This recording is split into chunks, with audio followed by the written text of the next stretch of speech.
Hello friends, welcome back to my channel. आज के इस वीडियो में हम लोग प्रीवियस ईयर का क्वेश्चन पेपर सॉल्व करेंगे, जो कि आपके एग्ज़ाम्स के लिए काफ़ी ज़्यादा इम्पोर्टेंट होने वाला है। तो आप लोग इस वीडियो को शुरू से अंत तक देखिए, तभी आप सारे क्वेश्चंस को समझ पाएंगे और सॉल्व कर पाएंगे। तो हमारा जो पहला क्वेश्चन है वो MCQ टाइप क्वेश्चन है, और इसमें जो फर्स्ट है वो है the membrane on the surface of a lung is called the, यानी कि जो लंग है उसके सरफेस पे जो मेम्ब्रेन होती है उसका क्या नाम है। तो पहला विसरल प्लूरा, दूसरा पेराइटल प्लूरा, और तीसरा होता है हमारा विसरल पेरिकार्डियम, चौथा है पेराइटल पेरिकार्डियम। तो इसमें जो राइट आंसर होगा वो होगा हमारा बी ऑप्शन, यानी पेराइटल प्लूरा। अब हमारा नेक्स्ट क्वेश्चन है स्टरलाइजेशन इज डिफाइंड एज, यानी स्टरलाइजेशन क्या होता है। तो चार ऑप्शन दिए गए हैं। पहला है removal of microbial contamination, B option है complete destruction of all forms of life, C option हमारा है complete removal of vegetative cell, D option है removal of most microorganism. तो जो इसमें बी ऑप्शन है हमारा वो राइट आंसर है, यानी कि complete destruction of all forms of life. यानी स्टरलाइजेशन में माइक्रो ऑर्गेनिज्म जो है उसके सभी फॉर्म्स का, यानी उसके स्पोर्स के साथ उसको किल किया जाता है, ठीक है, तब हमारा स्टरलाइजेशन कहलाएगा वो। तो बी ऑप्शन राइट आंसर है। अब हमारा थर्ड क्वेश्चन है लाइफ स्पैन ऑफ RBCS, यानी रेड ब्लड सेल्स का लाइफ स्पैन कितने दिन होता है। चार ऑप्शन दिए गए हैं। पहला है 120 डेज, दूसरा है 190 डेज, तीसरा है 90 डेज, चौथा है 12 डेज। तो जो इसमें राइट आंसर है वो है ए ऑप्शन, यानी कि 120 डेज। अब हमारा फोर्थ क्वेश्चन है average life span of platelets, यानी जो प्लेटलेट्स होते हैं जिसे थ्रोम्बोसाइट्स भी कहते हैं, उसका लाइफ स्पैन कितना है, एवरेज लाइफ स्पैन। तो चार ऑप्शन दिए गए हैं। पहला है 8 से 9 दिन, दूसरा है 9 से 12 दिन, तीसरा है 2 से 3 दिन, चौथा है नन ऑफ दी अबव। तो जो इसमें हमारा ए ऑप्शन है, यानी 8 से 9 दिन, वो राइट आंसर है। मोस्टली आपको 7 से 10 दिन मिलेगा, 8 से 9 दिन मिलेगा। ये जो है एक एवरेज है हमारे प्लेटलेट का एवरेज लाइफ स्पैन, ठीक है। यानी एवरेज लाइफ स्पैन पूछेगा प्लेटलेट का तो वो आपको 8 से 9 दिन बताना है।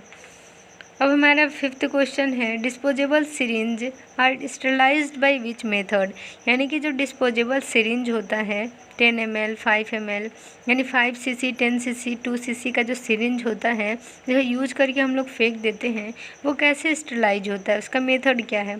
चार ऑप्शन दिए गए हैं। पहला ऑटोक्लेव, दूसरा हॉट एयर ओवन, तीसरा सोडियम हाइड्रोक्लोराइड, और चौथा इथिलीन ऑक्साइड। तो मेनली इथिलीन ऑक्साइड जो होता है वो प्री पैक्ड आइटम्स को स्टरलाइज करने के लिए होता है, और सिरिंज जो है वो प्री पैक्ड आइटम्स में ही आता है। तो ये हमारा EO यानी इथिलीन ऑक्साइड से स्टरलाइज होगा। इसके बाद हमारा नेक्स्ट क्वेश्चन है choose right and wrong in the following statement, यानी स्टेटमेंट दिए गए हैं उसमें कौन सा सही है कौन सा गलत है वो बताना है। सही होने पे राइट लिखना है और गलत होने पे रॉन्ग लिखना है। पहला है हमारा hepatitis is caused by virus, यानी कि हेपेटाइटिस जो है वो वायरस के कारण होता है, तो ये हमारा राइट स्टेटमेंट है।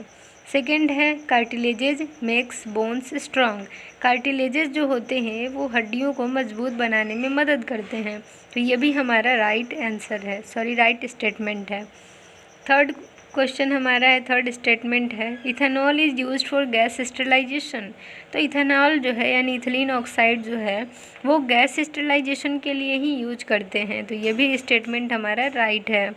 अब हमारा फोर्थ स्टेटमेंट है the beginning of reproductive age is called puberty, यानी जब हमारे रिप्रोडक्टिव एज यानी किशोरावस्था की शुरुआत होती है तो उसे हम लोग प्यूबर्टी कहते हैं, तो ये भी हमारा राइट स्टेटमेंट है। फिफ्थ हमारा स्टेटमेंट है dopamine is an examples of neurotransmitter, यानी डोपामाइन जो होता है डोपामाइन वो हमारा किसका एग्जाम्पल है, न्यूरोट्रांसमीटर का, तो ये भी हमारा राइट स्टेटमेंट है। अब हमारा थर्ड क्वेश्चन है फिल अप द ब्लैंक्स, यानी खाली स्थान भरना है। यानी पहला है इसमें the fluid portion of blood is called, यानी ब्लड का जो फ्लूइड पोर्शन है, तरल जो पार्ट है, उसे हम लोग क्या कहते हैं, तो इसे कहते हैं प्लाज्मा। सेकेंड है the anatomical name for the thigh bone, यानी थाई बोन का एनाटॉमिकल नेम क्या है, तो इसे हम लोग फीमर कहते हैं। अब हमारा थर्ड क्वेश्चन है action of drugs on the body, यानी ड्रग्स यानी दवाइयों का हमारे बॉडी पे जो एक्शन है उसे क्या कहते हैं, कब किस पार्ट में स्टडी करते हैं, फार्मेकोडायनेमिक्स में या फिर फार्मेकोकाइनेटिक्स में। तो फार्मेकोडायनेमिक्स में हम लोग स्टडी करते हैं ड्रग्स का एक्शन बॉडी पे, और अगर यही होता कि बॉडी का क्या रिस्पॉन्स हो रहा है ड्रग पे, तो ये हमारा फार्मेकोकाइनेटिक में आता है। ठीक है, तो ये इसका राइट आंसर क्या होगा, फार्मेकोडायनेमिक्स। अब हमारा फोर्थ है blank is the basic functional unit of human kidney, यानी ह्यूमन किडनी का यानी वृक्क जो है उसका फंक्शनल यूनिट क्या है, तो इसमें राइट आंसर होगा नेफ्रॉन। अब हमारा है फादर ऑफ एनाटमी, तो के फादर कौन हैं, तो इनके फादर कौन हैं, तो एंड्रियाज वेसेलियस। ठीक है, एंड्रियाज वेसेलियस जो हैं वो फादर ऑफ एनाटमी हैं। अब इसके बाद हमारा नेक्स्ट क्वेश्चन है short notes on any 4 of the following, यानी कि 5 क्वेश्चन दिए गए हैं, उसमें से 4 को ही लिखना है और एक जो है वो 5 मार्क्स का है, यानी टोटल शॉर्ट नोट्स में 20 मार्क्स मिलने हैं। तो पहला क्वेश्चन है शॉक, यानी शॉक के बारे में लिखना है। शॉक क्या होता है, शॉक कितने टाइप के होते हैं, क्या कैसे पता चलेगा, डायग्नोसिस क्या करेंगे तो पता चलेगा कि शॉक में है मरीज़, क्या सिम्टम्स होते हैं, क्या मैनेजमेंट है, ये सब 5 नंबर में थोड़ा थोड़ा लिख दीजिएगा। इसके बाद मेंस्ट्रुअल साइकिल क्या होता है, मेनोपॉज, मेनार्क इसमें इंक्लूड करिएगा। जो चारों फेज हैं प्रोलिफेरेटिव, मेंस्ट्रुअल, ल्यूटियल, ये सारे फेज को आप वहाँ इंक्लूड करिएगा, ओव्यूलेशन फेज को सब। तो इसको अच्छे से लिखिएगा, डायग्राम बना दीजिएगा।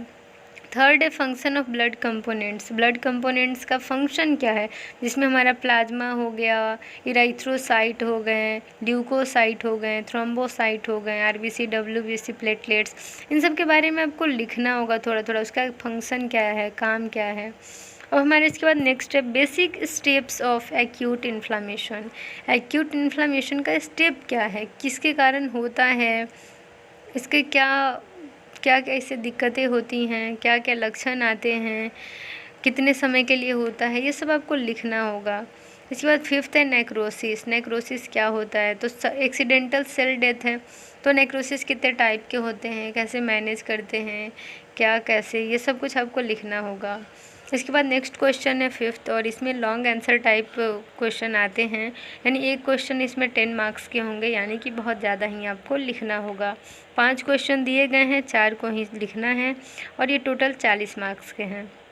पहला इसमें है right the types of joints with example, describe synovial joint in details with diagram, यानी कि जॉइंट्स कितने टाइप के होते हैं, जॉइंट क्या होते हैं, उसका एग्जांपल लिखना है, प्लस में साइनोवियल जॉइंट को डिटेल में क्या करना है, डिस्क्राइब करना है, और किसके साथ, तो डायग्राम के साथ। अच्छा सा डायग्राम बनाना है साइनोवियल जॉइंट का, और साइनोवियल जॉइंट में क्या क्या होते हैं वो सब लिखना है। उसके बाद सेकेंड क्वेश्चन है describe basic mode of disease transmission and prevention of infection, यानी कि यहाँ पे डिजीज ट्रांसमिशन का मोड क्या है उसको लिखना है, और इन्फेक्शन को कैसे रोक सकते हैं, कैसे बचाव कर सकते हैं, ये लिखना है। थर्ड क्वेश्चन है describe gross structure of central nervous system. Central nervous system के बारे में आपको लिखना है, डायग्राम बना दीजिएगा। ब्रेन, स्पाइनल कॉर्ड के बारे में लिख दीजिएगा। Central nervous system, peripheral nervous system के बारे में लिखिएगा। ठीक है, इसके बाद नेक्स्ट हमारा है describe the route of drug administration in details, यानी रूट्स ऑफ ड्रग एडमिनिस्ट्रेशन तो बहुत इंपॉर्टेंट क्वेश्चन है, मोस्टली पेपर में आपको ये क्वेश्चन देखने को मिलेगा, तो इस टॉपिक को एकदम रट लीजिएगा आप लोग। ठीक है, इसमें क्या क्या रूट्स हैं, पेरेंटरल, इंटेरल, लोकल, वो सबको आप पढ़ लीजिए। इसके बाद नेक्स्ट क्वेश्चन है फिफ्थ, और ये लास्ट है हमारा what are various special senses of human body, यानी 5 सेंस ऑर्गन्स होते हैं तो उनके बारे में आपको लिखना है। Right in details about the auditory system, यानी ऑडिटरी सिस्टम यानी ईयर के बारे में आपको अच्छे से लिखना है। ये कभी कभी आ जाता है आपका ऑक्यूलर सिस्टम भी, तो उसमें आई के बारे में लिखना है, ऑडिटरी है तो ईयर के बारे में लिखना है। तो मेनली यही आपके क्वेश्चन पेपर हैं, और इन सब को आप सॉल्व करेंगे तो आपको टाइम मैनेजमेंट अच्छे से हो जाएगा, आइडिया मिलेगा कि किस क्वेश्चन को कितने टाइम में करना है, प्लस में आपको आइडिया मिलेगा कि किस तरह का क्वेश्चन एग्जाम में आता है। तो क्वेश्चन सॉल्व करिए ज़्यादा से ज़्यादा, आपको प्लस पॉइंट मिलेगा, बोनस मिलेगा आगे, यानी उससे हेल्प ज़रूर मिलेगा। तो मेरे तरफ से यही टिप है आप लोगों के लिए, यही टिप्स है पढ़ाई के लिए कि आप लोग टाइम मैनेजमेंट करना चाहते हैं, सारे क्वेश्चन को लिखना चाहते हैं, तो सबसे पहले आप पेपर सॉल्व करिए। आइडिया मिलेगा कितने देर में कौन सा क्वेश्चन सॉल्व करना है, किस तरह के क्वेश्चन आ रहे हैं।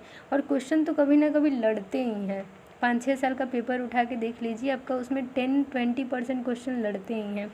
तो इसी तरह से वीडियो को एंड करते हैं। और अगर आप वीडियो पे नए हैं चैनल पे, तो चैनल को सब्सक्राइब कर लीजिए, बेल आइकन को प्रेस कर लीजिए। And thank you for watching my video.